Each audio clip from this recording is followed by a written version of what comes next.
I'm kind of blank. Okay, so we'll come back to you so you can begin. As soon as we were off the path, John took me by the wrist, and again we ran on the wild over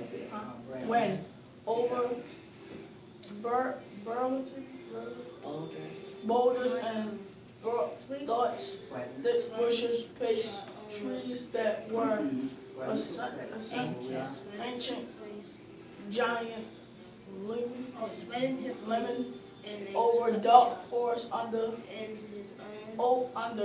roof. At one point we came to a field of wild strawberries.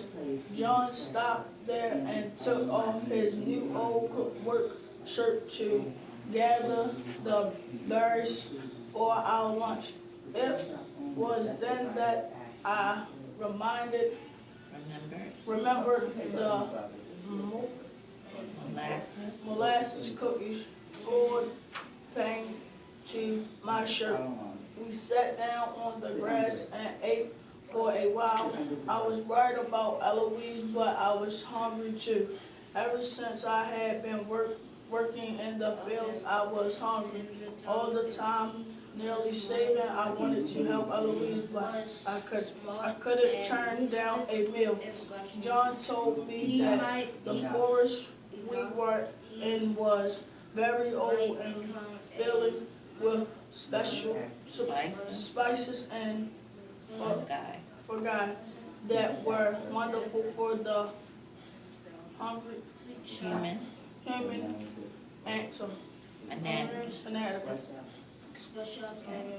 You can finish these last two sentences. What do Gants got to do with men? I asked, trying to put together the strategy. So he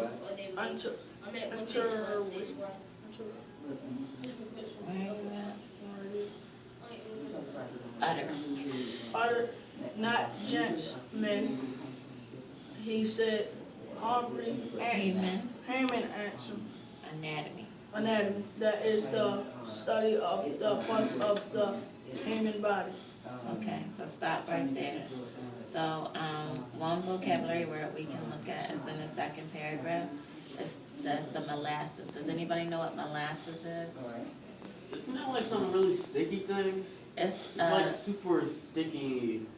It is. Sap. Yes. Some people use it to sweeten to cook something like a sugary syrup. It is sticky. And anybody, did they get the last sentence? What is human anatomy? Oh, that's like your inside.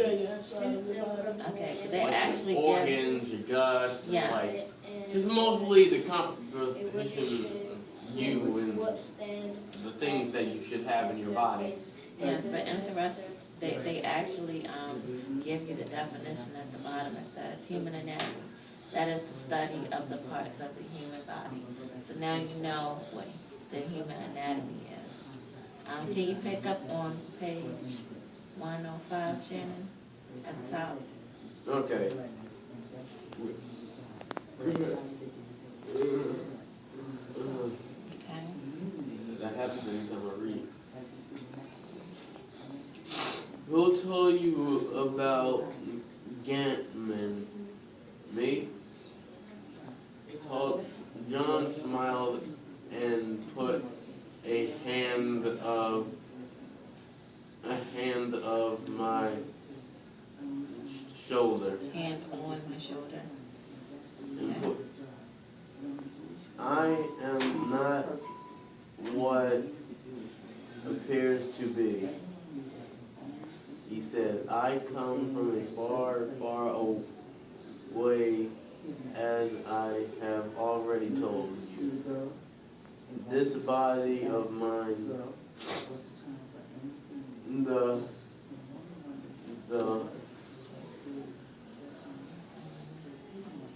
those compass humans were created by what my people, by what my people. called science. called science. Because of this, I have a great deal of know enough about the human body.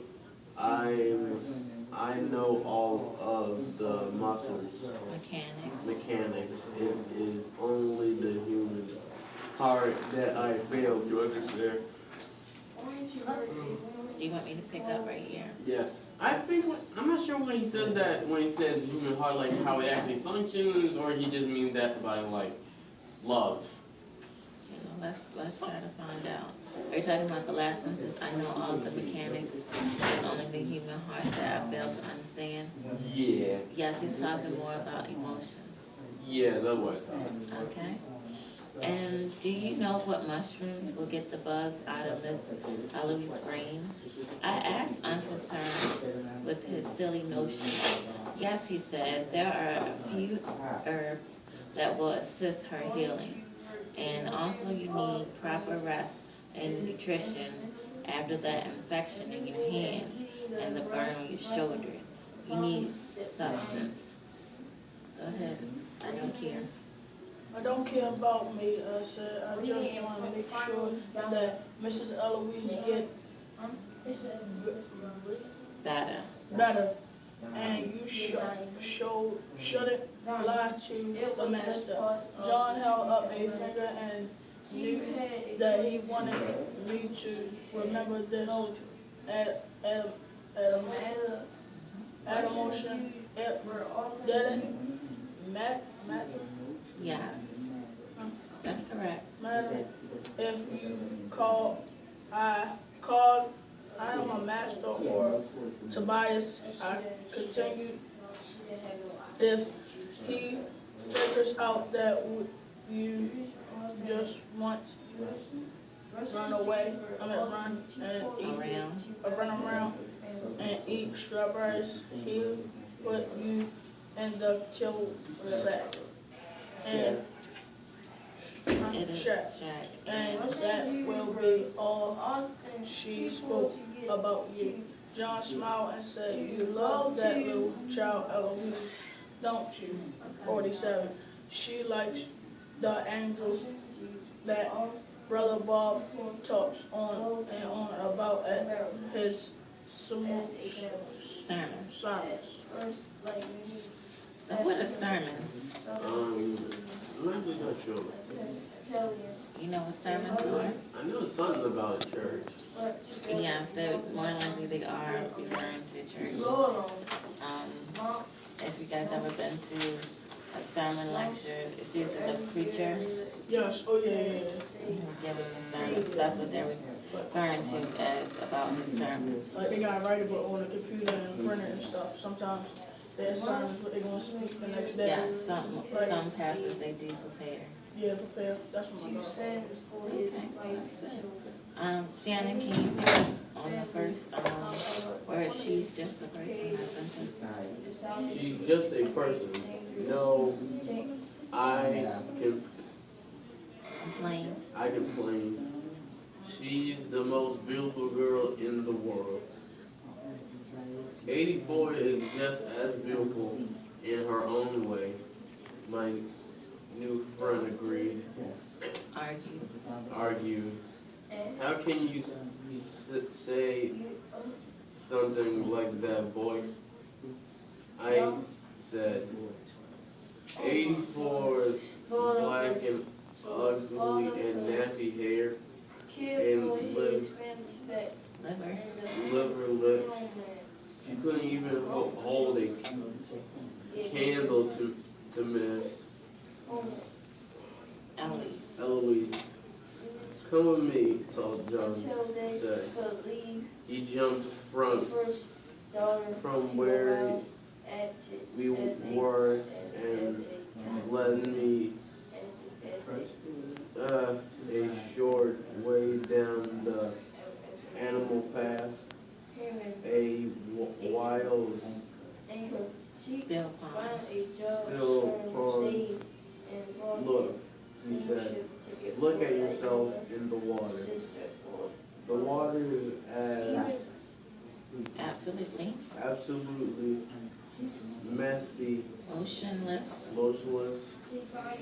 and reflective,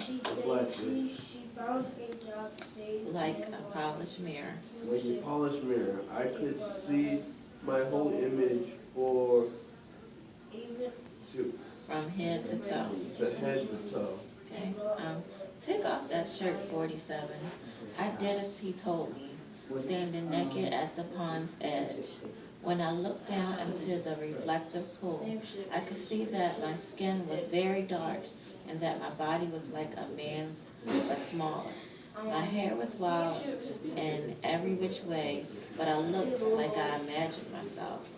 You have a perfect face and body, and the strength to run all day without aches and pains, John said.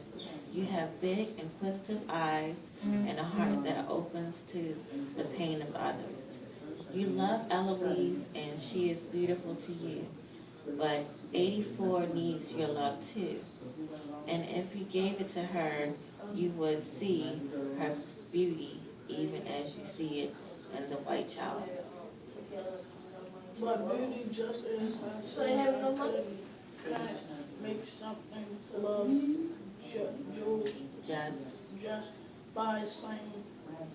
So John waved his hand and my imagining the pond changed into a big round floor. She was just sitting on there shouting keys and throwing them into a basket. My heart opened up when I saw the floor. Is she beautiful? Is she beautiful? John asked.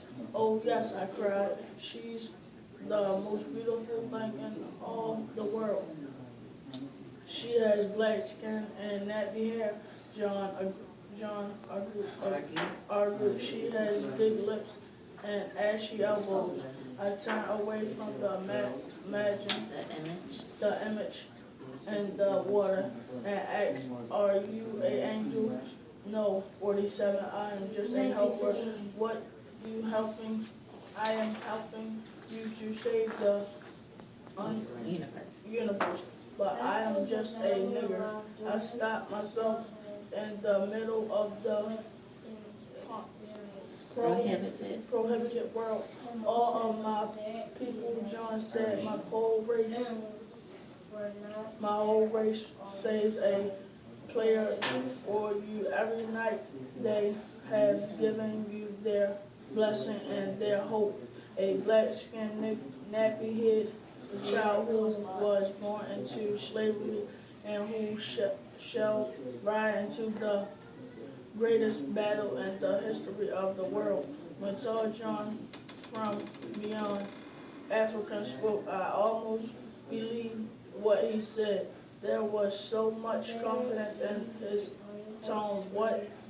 Tone that you were completely compelled to believe him. I took a deep breath and felt the weight of his words on my shoulder. I don't even know where the universe was or how big it was. I figured that it must have been at least as big as Georgia, and Georgia I knew was so big that it would take a strong man 3 weeks to walk from one end to the other. Okay, stop right there.